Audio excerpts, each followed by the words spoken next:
is without doubt one of the most beautiful cities in the world. Every year, millions of tourists come from around the world to admire the treasures and masterpieces of Roman art and architecture.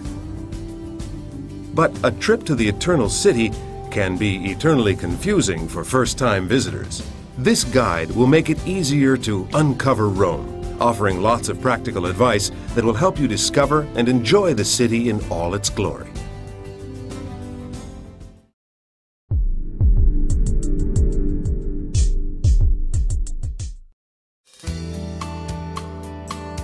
Because Rome is such a huge tourist draw, choose the date for your trip carefully. The best times of the year to visit are April, May, and late September through October. In the height of summer, the heat and crowds make the city nearly unbearable. August, in particular, should be avoided because this is the month all of Italy seems to go on vacation. Traveling too late or too early in the year can also be risky because the opening hours for many attractions are shorter and some are closed completely. Airfares typically drop quite a bit when shoulder season begins in early autumn, making this the optimal time to visit in my book. The days are still warm, the nights are slightly cool, and the tour groups and student mobs have mostly disappeared.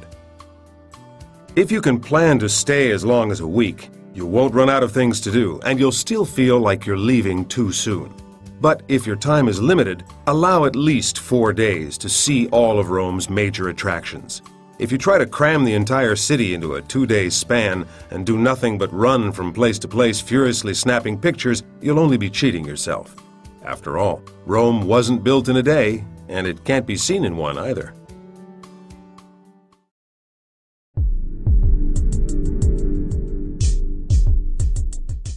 Rome's Fiumicino Airport is 19 miles outside of the city. A train station is located right inside, and you can travel straight to Termini Station near the center of town, but you'll then need to find a way to get to your hotel. If you're carrying a lot of luggage or just want to make things easier on yourself, take a cab or have your hotel arrange for a hired car to pick you up.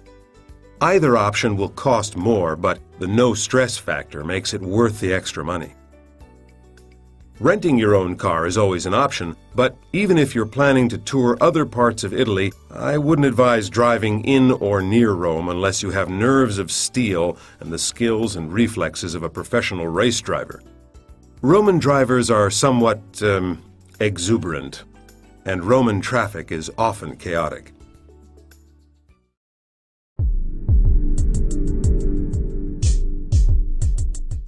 To plunge fully into the essence of Rome, I highly recommend staying in a hotel where you can simply walk out your door and into the heart of the city. Of course, the closer to the attractions you are, the more you'll pay, but trust me, it's worth it.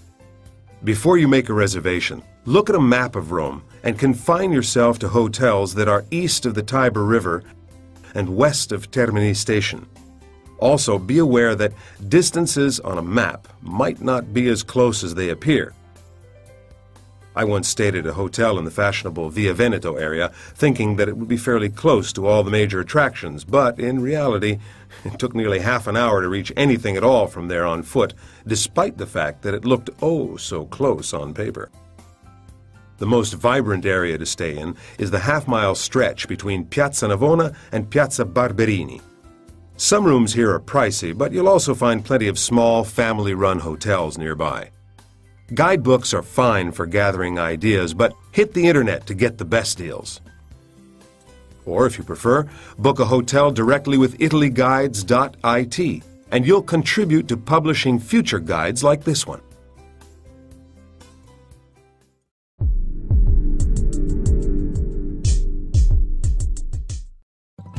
Going hungry is one thing no traveler should ever worry about while in Rome. The city is literally overrun with good places to eat.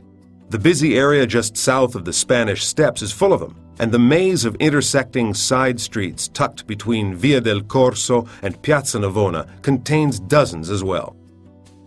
Most have outdoor seating and offer similar menus containing pasta, pizza, veal, chicken, and a few seafood dishes. The food is typically simple, fresh, and delicious, and even the restaurants that seem to be tourist traps will still feed you well. If you have a tough time choosing, your best bet is to simply decide what you want to look at while you're dining and pick a restaurant based on that. For instance, the Piazza della Rotonda contains several cafes which face the Pantheon, and Piazza Navona is completely encircled by restaurants which offer views of its numerous fountains. For the younger folks, we suggest an evening sipping beer in Piazza di Campo dei Fiori, near the Pantheon, or in picturesque Trastevere, typical hangout zone for young Romans. A few dining tips. First, Rome is one of the cities where a restaurant's house wine is usually excellent. Second, although we recommend learning and using at least a few Italian phrases, almost every waiter you'll ever meet in Rome speaks English. Germans and other European tourists communicate with Italian waiters in English because it's the more common language. Some useful phrases for dining are "Scusi, vorremmo ordinare," which means, "Excuse me, we'd like to order." Or you can ask for the check by saying "Il conto, per favore." And if the food was good and the waiter's attentive, then don't forget to leave a small tip. Remember also that especially during summer, Roman restaurants will be open until well after 10 in the evening.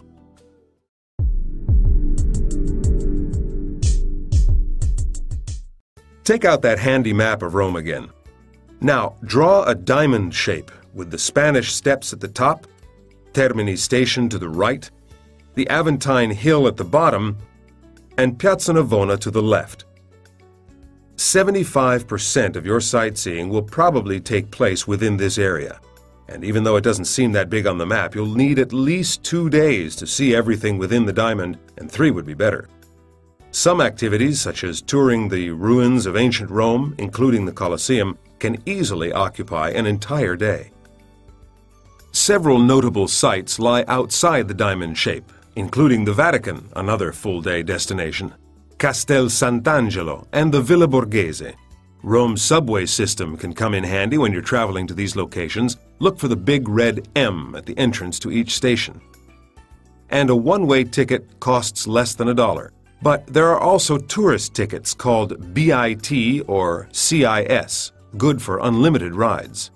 BIT, Biglietto Turistico Integrato, is a 3-day ticket, valid until midnight of the 3rd day on which the ticket is validated.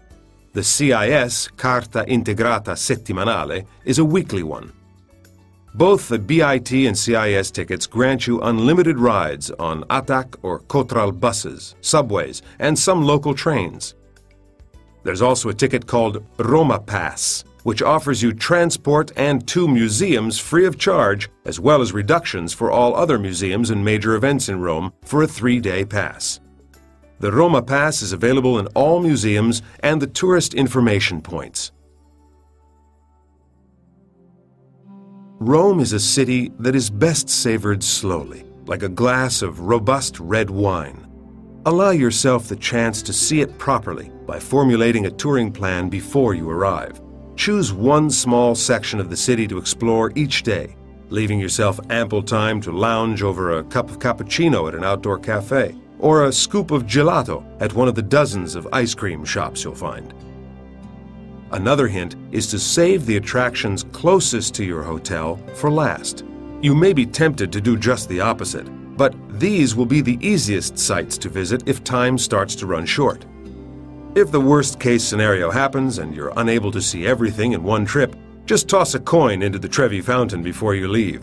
And, as legend has it, you'll be guaranteed another visit in the future.